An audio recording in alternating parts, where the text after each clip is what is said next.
Sherinata is a transformational coach, energy healer, intuitive guide, author, and speaker who has spent over 15 years helping women and families reduce stress, improve well-being, and master personal transformation. After surviving her own life challenges, including losing her husband to brain cancer and later surviving a brain tumor, she began educating people on how to live healthier in our digital age and how emotional and environmental stressors impact overall health. She is the creator of programs like Blast Off to create your magic and other energy mastery tools that help people break mental and emotional blockages so they can live with greater confidence and fulfillment. Sherinata also serves as founder CEO of Corellia Creations, providing products and guidance for healthier living, and shares her message through workshops, coaching, and speaking engagements. Today, we are going to end the conversation talking about how to get protected from 5G technology and cell phone radiation. So important. And that valuable information, as well as discount codes and links, will be in the show notes. Sherinata, welcome to the Healing and Sharing podcast. Thank you for being my guest today. Thank you. Thank you so much, Jen. It's so exciting to be here too. We have, every time like we just said, every time we connect, we have so much to say and we keep learning more and more. Absolutely. And one day, a little backstory for everybody is we actually met at PodFest in front of a beautiful hot fire because it was cold in Orlando at that time. Yes, it was. And it was great. And we didn't have a whole lot of time to chat, but this is the power of the follow-up. And you and I both followed up with each other and became committed to conversation and then taking it a step further and, coming on and sharing your journey on my podcast. So truly, I'm grateful. Yes, me too, because everything happens in divine timing when we show up in alignment. Absolutely. As a child, you started to receive these messages. Yeah, I was always tuned in to intuition. I've always been receiving messages from, a little girl.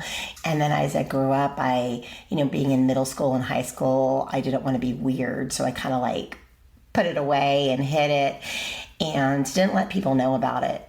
I shouldn't have never done that. Did you tell your parents when you were a child? Yes, my mom knew. She embraced it. Although we grew up Catholic, she was a recovering Catholic, as they call them sometimes.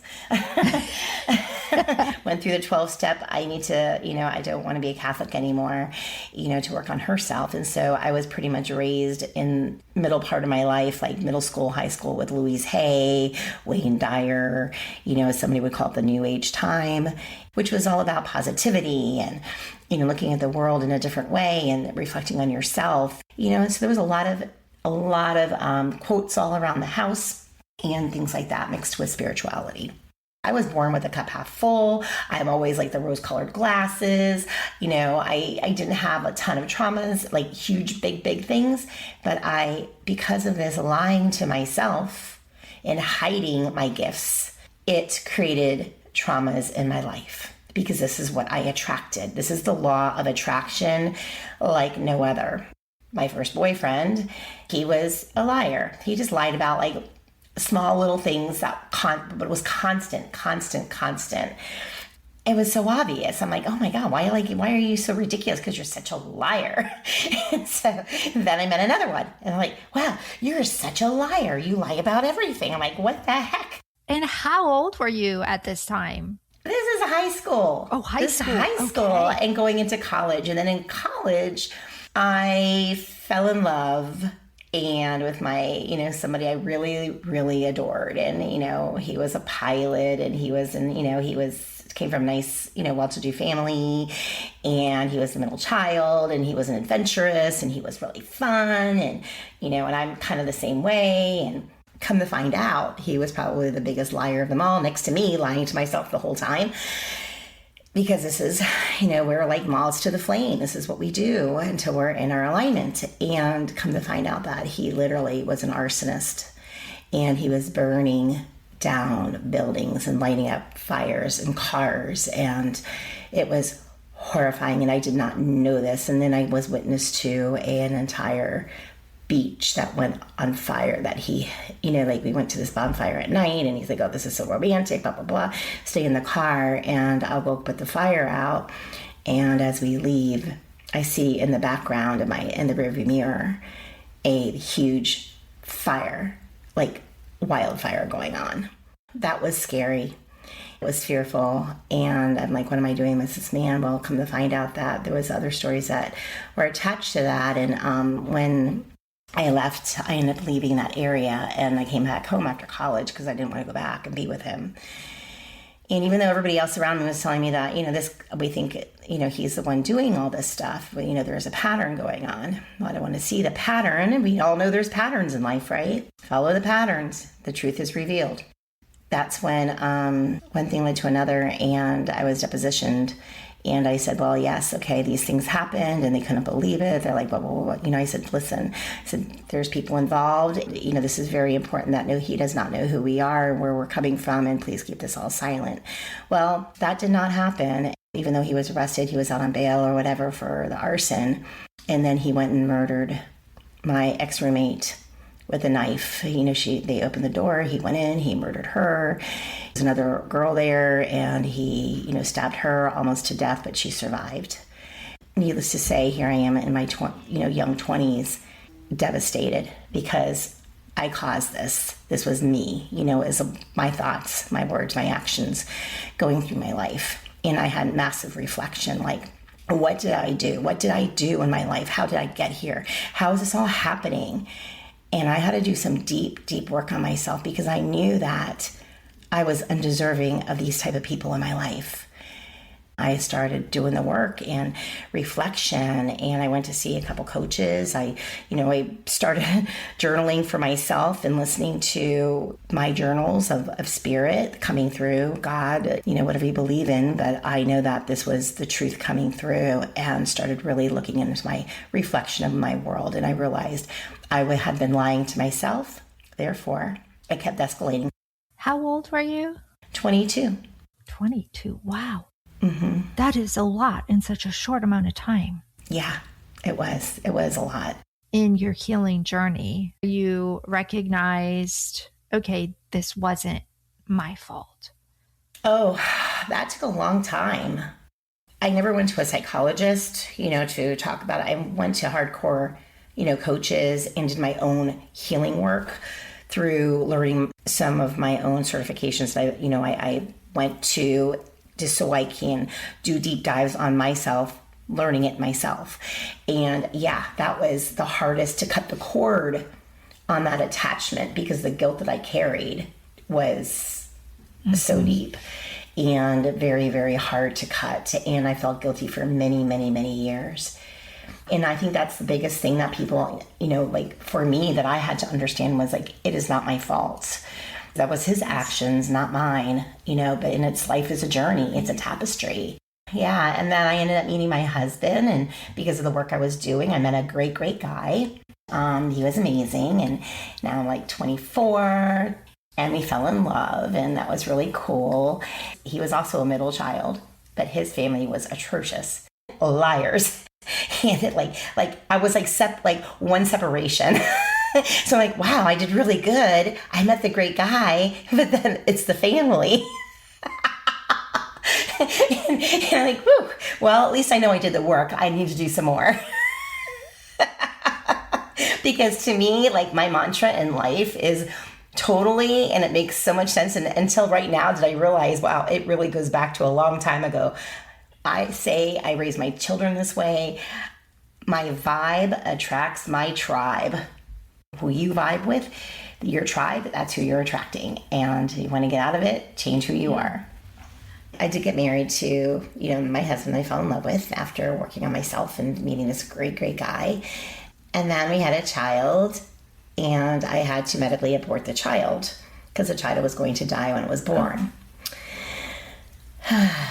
There we go again, right? Yeah, we can sit with that. I can't imagine. I can't imagine the emotions that are attached to that for both you and your husband, you know?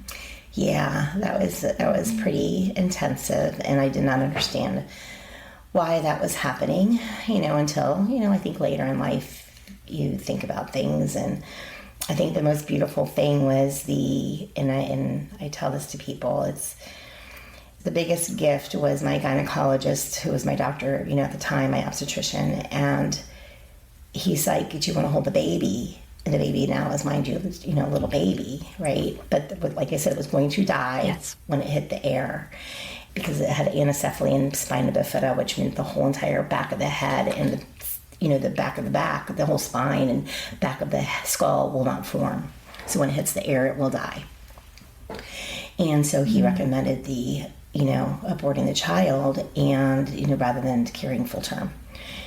He's like, do you want to hold the baby? And I'm like, no, I don't want to hold the baby. I don't want to. He goes, you really should hold the baby. He says, this is very healing. He said, I've done this a million times. This is how, this is going to be the best thing for you. I'm like, okay, fine. And I held that little child, that little fetus in my hand, in the palm of my hand, the whole thing. And I turned it over. It was a little boy. And I was like, wow, all the features, everything was there, just like a full-grown baby. But then I turned it over and I saw the whole back of it all opened. And I just thought, wow, what a gift. To this day, I'm so grateful for him having me do that, because it gave me closure in a way of like no other, and it was like, where I'm able to forgive the situation, because I understood this wasn't meant to happen to come full term. It's okay, and to release it. So the healing process to me was really important. Closure on any level with grief is the most important thing. Grief can be debilitating, and I find that with any triggers, like we can think that they're over, and then something will occur, and it'll bring back the memories and bring back the emotion attached with it. And then part of the healing journey then is how to safely and healthily process through those emotions. Would you say that was your journey? Wow, I just had a huge aha, massive. You know what? Because the work I did with the murder and feeling everything was my fault, and the guilt of carrying all that, because of the clearing, which I did clear for a long time, and I did not really have the guilt that it was my fault. That's huge. I just thought of that. Wow. That's why it's so important to clear this stuff. Now, let me ask you, because people are listening, they're going to be like, oh, what the heck is she talking about, clearing this stuff? I don't understand. Can you take us into a little bit about what clearing looks like? So, we can have, people call them big traumas or little traumas. All traumas are the same thing, right? The things that we carry with us, the guilt, the shame, the hurt, the sadness, the grief, the anger, all those little feelings that we're not good enough. How can I? Why is this happening? How am I showing up this way? Why do these things keep happening to me, right? All those things, whether it's small because somebody said that you weren't good enough, or you just didn't think you were because you didn't get good grades, or maybe your sibling said something to you, or maybe you truly had physical massive abuse, so it can go from tiny little emotional to really big things, but they all show up the same way. We can't take away our history. It's always going to be there, but we can neutralize the pain that's attached to it, so we're not affected by it anymore. And I think that's really important, so we can find joy in place of sadness. So we can find, and feel, happiness and love where we have separation, and guilt. That's what we're here on this earth for. We're not on this earth to suffer. we're not supposed to be suffering. We're supposed to be living in abundance and true happiness. I mean, gosh, we have this beautiful world that's filled with trees and water and birds and life and love.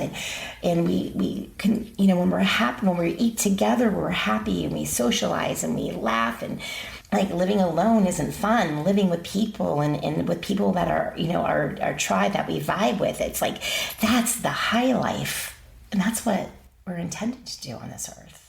Yes. And, I find I was talking about this with coffee yesterday with one of my friends is that because we were sitting there and she was like, how did we meet again? Like, she was like, I don't remember. And it actually was my husband. He was like, Jen, you really need to meet this lady. And I was like, okay. And so we met.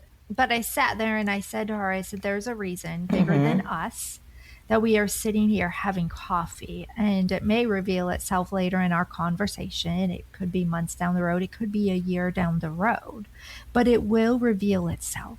Sometimes people are not meant to permanently be in our life. Maybe they're only there for a season because you're supposed to teach them something or you're supposed to learn something from them. And then they just kind of go on their way. Season and a reason. That's what I always say. There's a season for people and a reason for people. I love your sayings. I know. Going back to, the love of your life, your husband, who then was diagnosed with a brain cancer and sadly passed away. And then you end up with your own medical emergency. How did you neutralize those negative emotions? Because now you have grief yet again. You have loss. How did you persevere? It's just, you know what? I believe it's just doing the work, tools in the toolbox. That's all it is, knowing that life is, I'm going to go back to this again. We are meant to come into this world for a reason. We are meant, just like we said, we are meant to meet people in this world for a reason. And we take what we need and we go. And I always say for the highest good, for the highest purpose. I met my husband. We fell in love. We had a child. He passed away when my son was only 1 year old with brain cancer. He was an electrician. He was surrounded by energy and electricity. I didn't understand at the time, right? I didn't understand. He was healthy. He wasn't, it was a glioblastoma. It was very, uncommon, but common. When the study was done back in the early 90s, electricians have the highest rate of glioblastoma brain tumors than any other brain tumor, which I didn't find out until later. And I just thought to myself back then, I remember, I was doing energy healing on him and I was just like, really feel it being in a spiritual place. And I'm just like, there's a reason for everything. I love you. I don't want to say goodbye. But yet I don't understand the reason, but I know there's a reason for everything. And I thank you for being in my life and bringing me my son. And so we can move on and figure out, like, what is this all about? Because there is a reason. You do have a beautiful son. As he grew up and he had questions about, where's my dad? How did you navigate those questions? That's easy. He's the angel daddy. Oh, I love so that. He has an earth daddy and an angel daddy. And he's always there with him, watching him. And even when I raised my daughter, even though she had a different biological father, she recognized that there was still another angel daddy around. I'm going to go back to neutralizing emotions, not suppressing, but we're talking about releasing. Dancing is a great way to release. Going outside to the beach is a great way to release. I'm going to go back to neutralizing emotions, not suppressing, but we're talking about releasing. Dancing a great way to release. Going outside to the beach is a great way to release. Crying is a great way to release. Knowing that you're able to suffer in a moment but not carry that suffering forever is a release.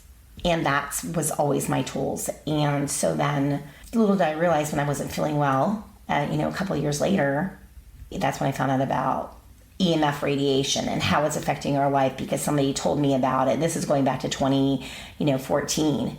Nobody's talking about it really then because we were only on like 3G back then, 4G. A flip phone, man. Yeah. it's like, wow. So somebody introduced me to something called shungite, and they're like, this neutralizes, going back to the word neutralize, let's neutralize pain, let's neutralize and shift that energy, right? So this is what it would do. It neutralizes the energy that's, coming from our electronics. All of a sudden, like literally within a week, I was feeling better. I'm like, what? What is this all about? This is amazing. And of course, because I'm doing life coaching now and I'm at my height of it, I'm like, everybody needs this. So I started making stickers to go on cell phones and educating people about it, because that's just the type of person I am, getting passionate about what I do, making jewelry that incorporates it too. And here, everybody get a chakra bracelet. And, it's going to help your body. It's going to help your mind. It's going to help your spirit and neutralize radiation while you're at it. So help your physical body too. We know what happened in 2020. And I just said, I can't, everybody's behind their computers. Everybody needs to know about this. So I kind of left the life coaching behind, and I made a shift in full time into creating jewelry and accessories to neutralize the radiation that's coming from our electronics, so we could live healthy in a digital age. And that's when I started really educating people and started growing the business in a different way. And little did I know, in 2021, I was going to have to go to the hospital for my own brain tumor and get that out of my body for emergency brain tumor surgery. And I was literally released out of the hospital in 24 hours after brain surgery, of getting a tumor the size of a plum out of my brain, where I couldn't even lift up my hand over my head, and my foot was dragging at that time before I went into surgery. He says, what are you doing? He said, because you literally, you have no side effects at all. And I said, I'm just doing the work. I was listening to, energy music, sound healing music. I was doing, going ahead again, doing the work on myself. I told my friends and family, I don't want anybody feeling sorry for me. I don't want any empathy coming my way. I'm so sorry that happened to you. I don't want to hear it, because that's low vibration. Just raise me up. Yep. Raise me up, make me laugh, and let me do the work myself. And so I used all my tools in my toolbox, and literally I was out and walking away. And he even wrote in his notes, he goes, miraculous recovery. Wow. Mm-hmm. You speak about your toolbox a lot. What is one actionable step that somebody listening can take away and begin doing right now? Our actionable step is finding peace. When you can find peace within your body and you can shut out the chaos, that is one of the biggest pieces that you could possibly ever do in your life. That's the biggest gift you can give to yourself. Because when you're in that space, you can find white light, God's light, the energy of the universe, the light that comes from the stars and the galaxy, which we are all nanoparticles of that. Bring it into your body and light it up. And that's how we heal. To people who are like, I don't believe that works, what do you say to them? It's your journey. It's your journey. If you like it, I always tell people, listen, if you love how your life is working out for you, go for it. Just stay the way you are. I prefer to know that. I don't want what happened to my first husband to happen to me or my children or my friends and family. This is why I do what I do. Keep a clear channel. Keep the electronics, how do you live healthy in a digital age? It's all the same thing. How do you live healthy in a spiritual age? How do you live healthy in a spiritual body? We're not going to get in the car and not put our seatbelt on. If we don't take care of our car isn't going to work. It's the same thing with ourselves. It's the same thing with our cells of our body. It's the same thing with our thoughts, our words, our actions, and how we, take care of ourselves in this world. In electronics, there is energy coming out of electronics, and it literally affects our body. It is a chaotic field, because when we listen to the news, we know it's chaos. When we go in peace, when we're at the computers, it's a chaotic field. We can feel it. And sometimes we have to walk away because we're like, oh my gosh, it's pulling us in. When we're scrolling aimlessly on reels on social media, or you're listening to the news all day long, how do you feel? You're dumbing yourself down, right? You're not actively being a part of society and life, and it's a chaotic field. Come back in. Yeah, you're not present. Yes. Energy is everything. And what we look at and when we spend our time scrolling through, whether we realize it or not, is going to create an emotional reaction. You know, I've seen that. One thing I want to share that I forgot to share is that, like, one piece that connects a lot of it together is that when I got the biopsy from my tumor, which was not cancerous, thank goodness it was benign, it was a type 2 meningioma brain tumor. That type of brain tumor, usually women do not get. They get the type 1, which is very, very, very slow growing over years and years and years and years. The type 2 is much quicker, and it was growing at an 18% growth rate. We rolled back the math, and literally my 1 centimeter brain tumor that I had, which is exactly the time when I wasn't feeling well. So it was when I wasn't feeling well, my side effect from a 1 centimeter brain tumor was, lethargy, brain fog, not feeling well, which happened after about a year or two after I built my home office. And that type tumor usually occurs on Black men over 60. I am neither of those, or people surrounded by a lot of radiation. It's really important for people to think about, now that my home office was off of my bedroom. So my body never had time to heal. It never had time to get out of chaos and be at peace because the energy was always there. The radiation of the computers, the Wi-Fi, all the technology was always there. And it's really important, like one key point, because I've been speaking about this for over 10 years and researching it. No, your Wi-Fi router should not be in your room, or it should not be in your home office. It needs to be in a space where you are not near it, at least 8 to 10 feet from your body. If you can, have a kill switch or shut your Wi-Fi off at night while you're sleeping. It's not a one-size-fits-all scenario. So if you're living in the suburbs or the city or, the country, it's all different. But yet, where we're going into this world is 5G going to 6G that they're talking about already, which is, it's just, I'm sorry, it's a little ridiculous, but that's another conversation. Yeah. So that's like another hour conversation. Well, I'm sitting here thinking about how we grew up with power lines running through our yard. And now at least you can have underground utilities, which is good. We try to look for that, whenever we're looking to buy a house. But you're right. Our router is not that far behind me. And I'm like, oh, never thought about it because it's just a part. I don't know. It's like a decoration in the room. You know what I'm saying? Box. It's just like, oh, yeah, absolutely. It's closed off in a little cupboard so you don't see it, but it's still giving off all of that radiation. So, yes. So people either, as much as they're trying to go to wired, they use Faraday cages for this and that. But the thing is that with 5G, there's like small cell towers everywhere, and, where there's zero lot lines or the suburbs or the city, you're going to get it whether you're keeping your home protected in your own home and you're wired in, you're going to be getting it from everybody else around you.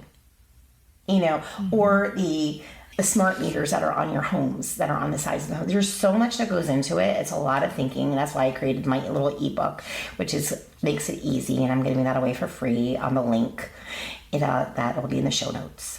You'll have to make 2 separate, because there will be a discount code too for any products that anybody's interested in.